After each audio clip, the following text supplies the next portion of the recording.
Hi, I'm Alice and you're watching Alice Cooks Indian. Today I'm going to be making chapati. Chapati is the staple Indian bread which is eaten daily with curry. It's basically the Indian equivalent of a French baguette. There's a lot of misconception that naan is the bread which is eaten daily in an Indian household, but actually naan is more something that you'd order at a restaurant. I'm going to be making chapati two ways. One is your regular chapati and the other is a fried version called parantha. But first we're going to be making the dough.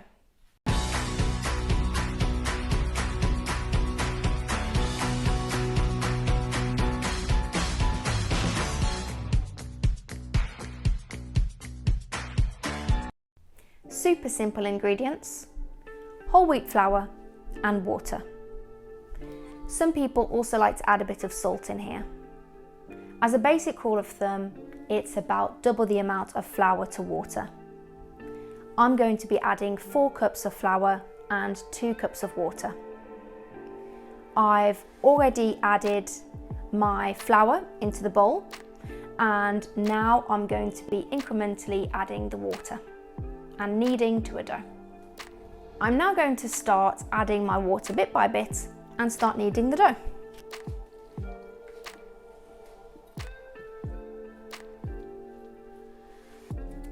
As soon as it starts coming together, then you can add a bit more water and keep on going in this manner until all of the flour has some water. You can see that the dough is starting to come together, and this is exactly what we want for the entire dough.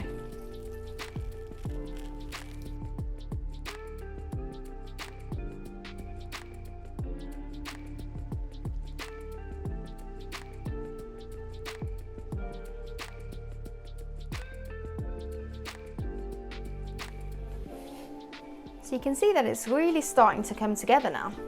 And I'm just going to add the last bit of water. As I said, this is a rule of thumb, so you might not want to use all of the water and you might also want to use a tiny bit more. And it's about at this stage that I like to take it out on the counter and knead from the table, as I find this a bit easier.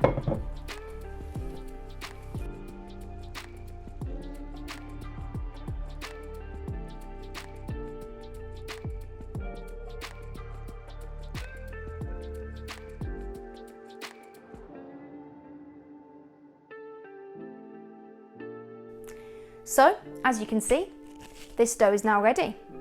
You can check this yourself by giving it a press, seeing if it's soft, and making sure the dough doesn't stick to your fingers. If you'd like to use this straight away, I'd recommend covering with a muslin cloth and letting it rest for 15 minutes.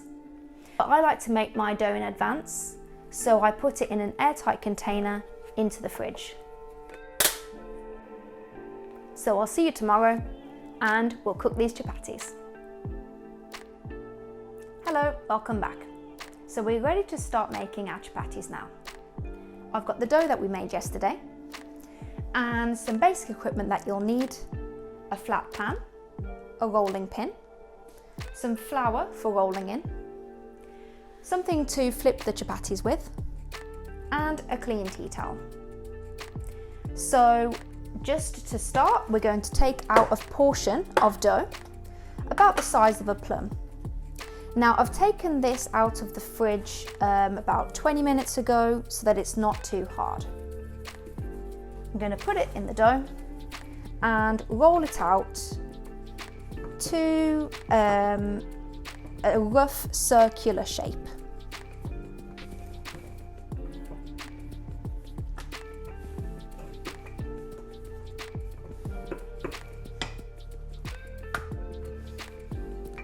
Great, so there you have it. It's a rough circular shape, doesn't need to be perfect. Now you can keep on making a few so that you're ready to start cooking them all in one go. Depending on how quick you are, you might be able to multitask as you're going. So I've got my pan heated up on a medium flame. This is a completely dry pan. There's no oil, there's no butter. So I'm going to put my rolled out chapati on the pan and just make sure it's not sticking. This is fine. Now I'm going to wait a while until the bottom starts cooking, and then I'll flip it over the first time. So this is on a medium flame, but you know your oven the best. For the next time around, if it was a little bit too low, if it wasn't cooking that quickly, or if it was a bit too high, then you'll just have to adjust according to your own oven, your own hob. So if we just have a peek underneath here, you can see that they're starting to get some brown bits. Just going to wait a few more moments. You can even see that there's some bubbles starting to come up. So it's at this point that we'll flip it over the first time.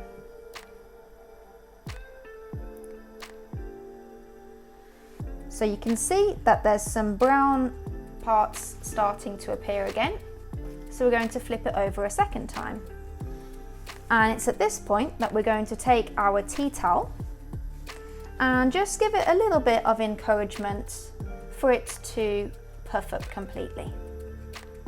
You can see that we're getting a full puff here. That's perfect. I'm just going to rotate it slightly so that it doesn't stay in the same place, because this might cause it to burn. Now I'm going to flip it for a last time,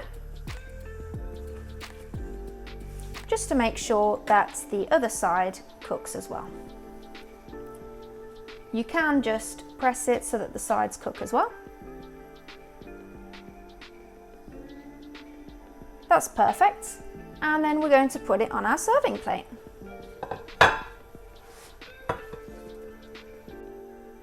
So just put a little bit of butter on the top. It'll melt in beautifully. And that is ready to serve. It's best served hot and fresh, just like that, with your curry. So now to make the fried version, which is called parantha.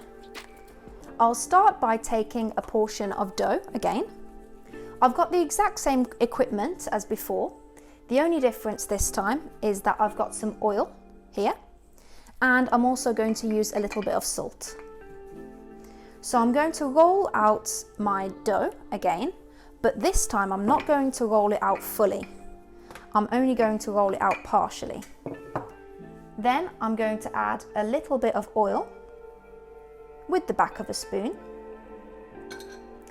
And then I'm going to sprinkle on some salt.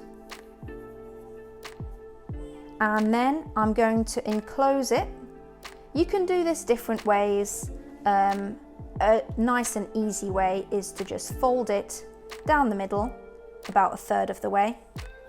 The rest of the dough comes up like this, and then the same with the other sides. A third down and enclose it. And now you've got your portion of dough again, but this time it's got the oil and the salt inside. Then I'm going to roll this out as before so that we're ready to cook.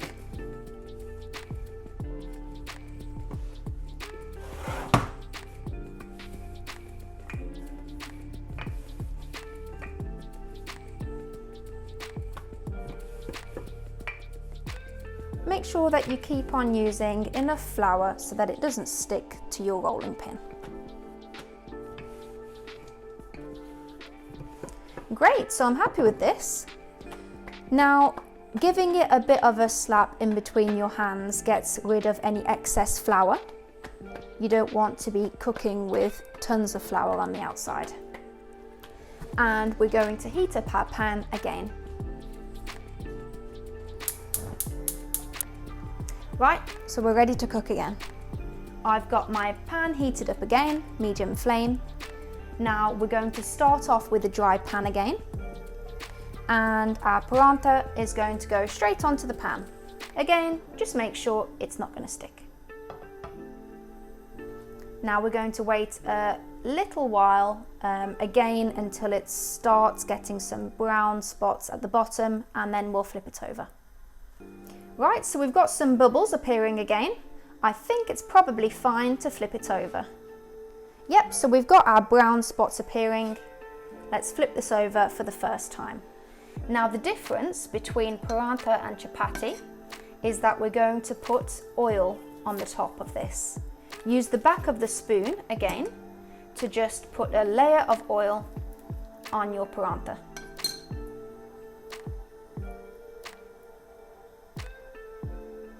And you can see this is still starting to puff up again, which is great. We've got some brown spots appearing, and it's at this point that we're going to flip it over. And again, we're going to put just a thin layer of oil on this side. Perfect.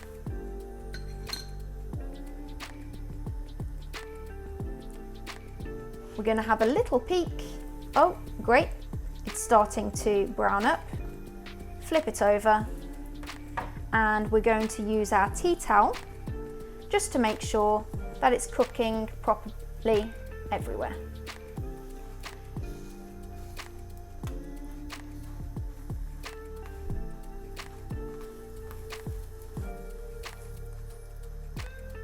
And on the other side.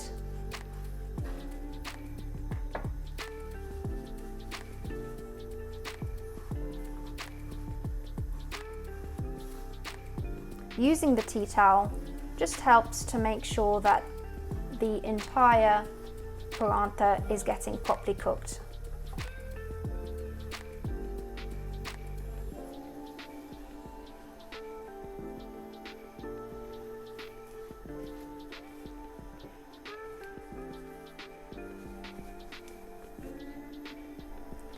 Perfect. So I'm now happy with my parantha. I'm going to switch off the heat and put it onto my serving plate again. And again, just a thin layer of butter will melt in beautifully. This is ready to serve straight away with your curry. So there you have it, chapati and parantha. These are great breads to serve with your curry. Give this a try and let me know how it goes in the comments, and subscribe for more authentic Indian recipes. Thanks, goodbye.